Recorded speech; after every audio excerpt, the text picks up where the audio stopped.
Vocabulary को लाया हूं। कोर्ट और लॉ से रिलेटेड मतलब अदालत और कानून से संबंधित जितने वर्ड्स होते हैं आज हम लोग इसमें कवर अप करेंगे।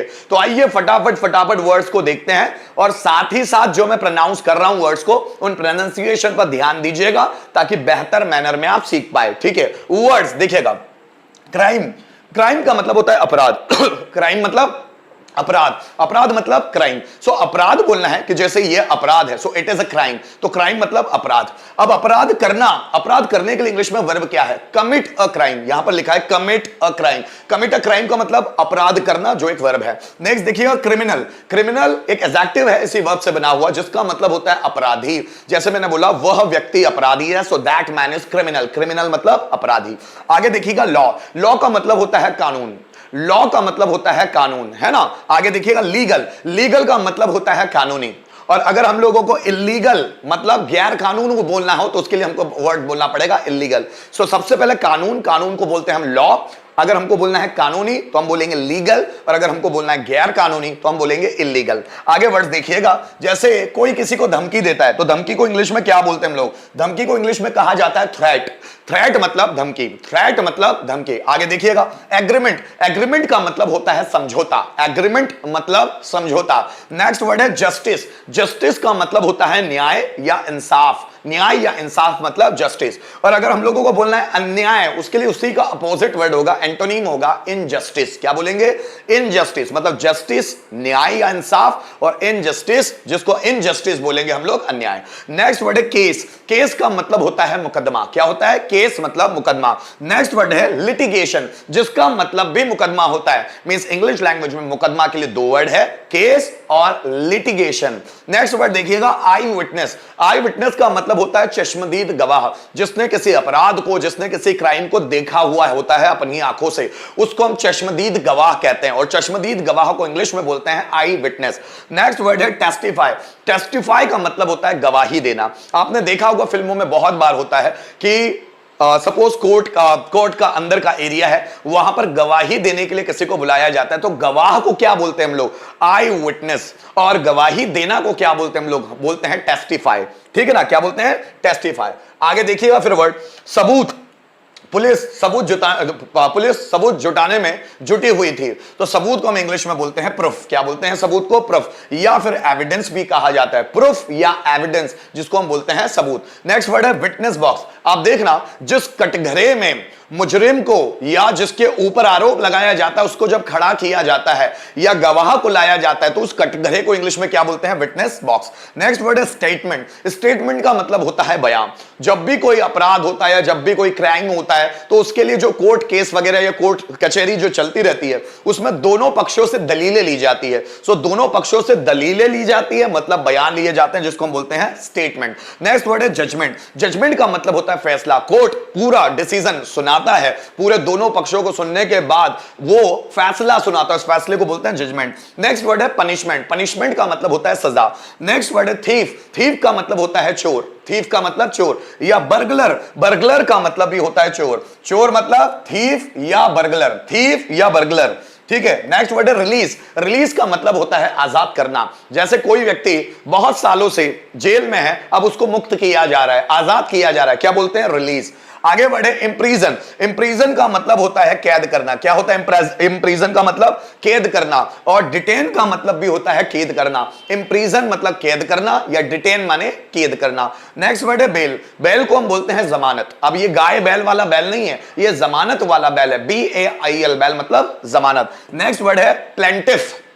देखिए जो मुकदमे को दायर करता है, जो मुकदमे की मतलब जो पहली बार मुकदमे के बारे में बात करता है उसको हम बोलते हैं प्लेंटिफ। प्लेंटिफ मतलब वादी, जो मुकदमे के लिए सबसे पहले खड़ा हुआ और अपना स्टेटमेंट मुकदमे के लिए बोलना स्टार्ट किया, उसको बोलते हैं प्लेंटिफ। अब जो अपोजिट साइड से जो बोलेगा उसको बोलेंगे हम प्रतिवादी, जिसको इंग्लिश में कहा जाता है डिफेंडेंट। तो एक व्यक्ति कहता है कि फलाना फलाना व्यक्ति ने जुर्म किया है और दूसरा जो वकील होता है वो बचाने की कोशिश करता है, जिसको बोलते हैं डिफेंडेंट। आगे वर्ड देखिएगा। जैसे मुझे बोलना है वकील, वकील को क्या बोलते हैं दोस्तों इंग्लिश में? वकील को बोला जाता है एडवोकेट या फिर बोला जाता है लॉयर। अब दोनों में समझने लायक बात यह है कि एडवोकेट और लॉयर में फर्क क्या होता है। लॉयर मतलब वो व्यक्ति जिसने अभी सिर्फ लॉ की डिग्री ली है, मतलब उसने लॉ कॉलेज से लॉ की डिग्री ली है, अभी वो नया नया फ्रेशर है, वकील बना है, लेकिन उसने अभी कोई केस नहीं लड़ा है। जब व्यक्ति वकील तो बन गया डिग्री लेकर, लेकिन अभी उसने केस लड़ना शुरू नहीं किया, तो उस व्यक्ति को बोलेंगे लॉयर। पर ऐसा व्यक्ति जिसने डिग्री तो ले ही ली है, अब वो केस भी लड़ने लग गया है, उसको बोलते हैं हम लोग एडवोकेट। आगे देखिए कस्टडी। कस्टडी को हम बोलते हैं हिरासत। मुजरिमों को कस्टडी में ले लिया जाता है, कस्टडी मतलब हिरासत। नेक्स्ट वर्ड है हैंडकफ्स। हैंडकफ्स मतलब हथकड़ी। जब कोई क्रिमिनल होता है, मर्डरर होता है, अब उसको ले जाया कोर्ट की तरफ ले जाया जा रहा है या जेल की ओर ले जाया जा रहा है, तो उनके हाथों में हथकड़ी पहनाई जाती है, हथकड़ी को बोलते हैं हैंडकफ्स। नेक्स्ट वर्ड है एक्शन। एक्शन का मतलब होता है कार्रवाई, कार्रवाई की जा रही है, action is being done. Next word है जेल या प्रिजन। जेल या प्रिजन को हम इंग्लिश में बोलते हैं कारागार। आगे देखिएगा नेक्स्ट वर्ड है कैदी। कैदी को इंग्लिश में क्या बोला जाता है मेरे दोस्तों, ध्यान दीजिएगा। कैदी को इंग्लिश में बोला जाता है प्रिजनर या डिटेनी। प्रिजनर या डिटेनी, प्रिजनर या डिटेनी मतलब कैदी। नेक्स्ट वर्ड है इनोसेंट। इनोसेंट का मतलब होता है निर्दोष, इनोसेंट निर्दोष। नेक्स्ट वर्ड है अरेस्ट। अरेस्ट का मतलब होता है गिरफ्तार करना। नेक्स्ट वर्ड है जज। जज का मतलब होता है न्यायाधीश। नेक्स्ट वर्ड है कोर्ट। कोर्ट का मतलब होता है अदालत। नेक्स्ट वर्ड है हाई कोर्ट। हाई कोर्ट को बोला जाता है उच्च न्यायालय। नेक्स्ट वर्ड है डिस्ट्रिक्ट कोर्ट। डिस्ट्रिक्ट कोर्ट को बोला जाता है जिला न्यायालय। क्या बोला जाता है, जिला न्यायालय। और जो सबसे बड़ा कोर्ट होता है जिसको हम लोग बोलते हैं सर्वोच्च न्यायालय, सर्वोच्च न्यायालय को इंग्लिश में बोलते हैं सुप्रीम कोर्ट। मतलब डिस्ट्रिक्ट कोर्ट मतलब जिला न्यायालय, हाई कोर्ट मतलब उच्च न्यायालय, और सबसे बड़ा सर्वोच्च न्यायालय जिसको बोलते हैं सुप्रीम कोर्ट। नेक्स्ट वर्ड देखिएगा हियरिंग। हियरिंग मतलब होता है सुनवाई, हियरिंग मतलब सुनवाई।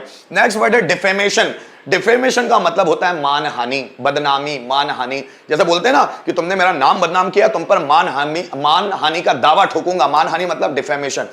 नेक्स्ट वर्ड है ज्यूरी। ज्यूरी का मतलब होता है निर्णायक समिति। सपोज कोई बहुत बड़ा अपराध है, जैसे या मैं बोलूं एक केस था राम मंदिर का। जब राम मंदिर का डिसीजन सुनाया जा रहा था तो एक वहां पर जज नहीं था, बहुत सारे जजेस थे। अब वो जो बहुत सारे जजेस की जो समिति है उसको बोलते हैं निर्णायक समिति, और उनको बोलते हैं इंग्लिश में ज्यूरी। नेक्स्ट वर्ड है file a case. File a case का मतलब होता है केस दर्ज करना, फाइल अ केस, केस दर्ज करना। नेक्स्ट वर्ड है lodge an FIR. Lodge an FIR जिसका मतलब होता है एफआईआर दर्ज करना। नेक्स्ट वर्ड है पिटीशन। पिटीशन का मतलब होता है याचिका, पिटीशन है ना, पिटीशन का मतलब होता है याचिका, याचिका मतलब पिटीशन। नेक्स्ट वर्ड है समन। समन का मतलब होता है बुलावा, कोर्ट से बुलावा आ जाता है, थाने से बुलावा आ जाता है, is called summon. Next word है एफिडेविट। एफिडेविट मतलब होता है हलफनामा। एफिडेविट, हलफनामा। आप कोई प्रॉपर्टी खरीदो, आप कोई प्रॉपर्टी बेचो, आपको हलफनामा बनाना होता है कि फलाना फलाना प्रॉपर्टी मैंने बेची है, खरीदी है, इस व्यक्ति को दी है, व्हाटएवर। सो एफिडेविट का मतलब होता है हलफनामा। नेक्स्ट वर्ड है डिसमिस। डिसमिस का मतलब होता है खारिज करना, डिसमिस। नेक्स्ट वर्ड है रिमांड। हवालात वापस भेजना, हवालात। सपोज किसी कैदी को कोर्ट में लाया गया है, जज के सामने पेश किया गया है, उसके बाद वापस रिमांड पे ले जाते हैं उसको, वापस हवालात में भेज दिया जाता है। केस का मतलब होता है मामला, केस का मतलब मामला। नेक्स्ट वर्ड देखिएगा, नेक्स्ट वर्ड है नेक्स्ट वर्ड देखिएगा कार्पोरल पनिशमेंट। कार्पोरल पनिशमेंट का मतलब होता है शारीरिक दंड। आपने देखा होगा जब यहां पर इंडियन बॉर्डर के पार से जब पाकिस्तान बॉर्डर शुरू होती है, जैसे आपने सबरजीत केस सुना होगा। सबरजीत केस में हुआ क्या था, वहां पर यह हुआ था कि सबरजीत पाकिस्तान बॉर्डर में चला गया था और उसके बाद पाकिस्तान जेल ने उसको बंद कर दिया और पाकिस्तान कोर्ट ने उसको जेल में ही रहने का आदेश दिया। कम से कम 12-13 साल वो जेल में ही रहा। तो अब जेल में उसके साथ बहुत ज्यादती की गई, उसको बहुत शारीरिक दंड दिए गए। शारीरिक दंड को इंग्लिश में बोलते हैं कॉर्पोरल पनिशमेंट। नेक्स्ट वर्ड है कैपिटल पनिशमेंट। कैपिटल पनिशमेंट को हम बोलते हैं मृत्यु दंड, इसलिए कैपिटल का मतलब होता है सबसे बड़ा। सबसे बड़ा पनिशमेंट क्या है, मृत्यु दंड, कैपिटल पनिशमेंट। नेक्स्ट वर्ड है लाइफ सेंटेंस। लाइफ सेंटेंस का मतलब होता है उम्र कैद। उम्र कैद को क्या बोलते हैं इंग्लिश में, लाइफ सेंटेंस। नेक्स्ट वर्ड है सॉलिटरी कन्फाइनमेंट। सॉलिटरी कन्फाइनमेंट का मतलब होता है एकांत कारावास, मतलब उससे मिलने नहीं दिया जाता किसी से। जैसे आपने नाम सुना होगा काला पानी की सजा, जो अंडमान निकोबार द्वीप समूह में दी जाती थी, काला पानी की सजा। उस काला पानी की सजा में क्या होता था, हर एक कैदी को अलग अलग रखा जाता था, एकांत कारावास, मतलब सॉलिटरी कन्फाइनमेंट। नूस का मतलब होता है फांसी का फंदा। जो फांसी का फंदा होता है उसको बोला जाता है इंग्लिश में नूस। आगे देखा स्कैफोल्ड। स्कैफोल्ड का मतलब होता है फांसी का तख्त। फांसी का जो तख्त होता है जहां पर फांसी देने वाले को खड़ा किया जाता है, तो उस तख्त को क्या बोलते हैं हम लोग, स्कैफोल्ड। क्या बोलते हैं, स्कैफोल्ड। और जो फांसी का फंदा होता है उसको बोलते हैं नूस। आगे देखिएगा फांसी को क्या बोलते हैं इंग्लिश में? फांसी को इंग्लिश में हम बोलते हैं हैंगिंग। क्या बोलते हैं मेरे बच्चों? फांसी को इंग्लिश में बोलते हैं हैंगिंग। हैंगिंग का मतलब होता है फांसी। नेक्स्ट वर्ड है एग्जीक्यूशंस। एग्जीक्यूशंस का मतलब होता है फांसी। देखो, हैंगिंग मतलब फांसी, एग्जीक्यूशन मतलब फांसी, और फांसी देने वाला जो जल्लाद होता है उस जल्लाद को बोलते हैं एग्जीक्यूशनर। एग्जीक्यूशनर, एग्जीक्यूशन उसमें ER लगा, एग्जीक्यूशनर। सो एग्जीक्यूशनर का मतलब होता है जल्लाद जो फांसी देने का काम करता है। तो गाइज यहां पर हम लोगों ने vocabulary of the day, learning of the day complete की। बहुत सारे कोर्ट और लॉ से रिलेटेड वर्ब हम लोगों ने सीखे। इसको वापस रिपीट करके देखिएगा और प्रोनाउंसिएशन पर ध्यान दीजिएगा। पूरे वर्ड के मीनिंग क्या है ध्यान दीजिएगा। चलो ठीक है, अब हम आएंगे